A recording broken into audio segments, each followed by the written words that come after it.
इंसान को हमेशा खुश रहना चाहिए, क्योंकि टिंडे जैसे मुंह बनाने से समस्याएं हल नहीं होती। मुसीबत में भी पत्नी से कभी पैसे उधार ना ले। मैंने 2 साल पहले 20,000 रुपए लिए थे, 50,000 दे चुका हूँ, अभी भी 25,000 बाकी है। पता नहीं कौन सा हिसाब लगाती है। लड़कियां शादी के बाद गहने पहनती है ताकि लोगों को पता चले कि वह शादीशुदा है। आदमियों का क्या, थोपड़े से ही पता चल जाता है। पति ने अपने पत्नी से कहा, तुमने तो सुबह कहा था कि रात के खाने में 2 ऑप्शन होंगे, यहाँ तो एक ही सब्जी दिख रही है। तो पत्नी ने कहा, ऑप्शन अभी भी 2 है। पति ने कहा, वो कैसे? तो पत्नी ने कहा, खाना है तो खाओ वरना रहने दो।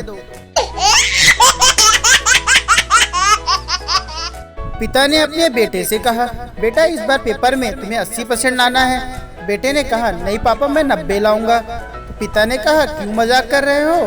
तो बेटे ने कहा, शुरू किसने किया था? पप्पू पत्नी से लड़कर बाल कटवाने गया तो नाई ने कहा, कितने छोटे कर दूं? तो पप्पू ने कहा, इतने छोटे काट दो कि बीवी के हाथ में भी ना आए। जज ने पप्पू से पूछा, तुमने पुलिस वाले की जेब में जलती हुई तीली क्यों रखी? तो पप्पू ने कहा, उसी ने कहा था जमानत करवानी है तो पहले जेब गरम करो। टीचर ने मेरे पापा से कहा, आपको सभी चीजें स्कूल से ही लेनी होगी, जैसे कि किताबें, यूनिफॉर्म, जूते, बेल्ट। तो पापा ने पूछा, और शिक्षा? तो टीचर ने कहा, उसके लिए आप बाहर से ट्यूशन लगवा सकते हो।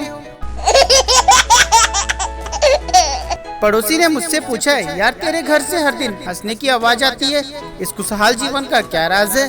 तो मैंने कहा, मेरी बीवी रोज मुझे जूतों से मारती है, लग जाए तो वो हंसती है और ना लगे तो मैं।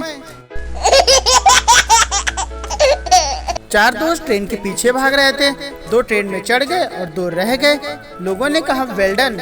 दोस्त बोला, क्या खाक का वेल डन? चढ़ना तो उन्हें था, हम तो छोड़ने आए थे।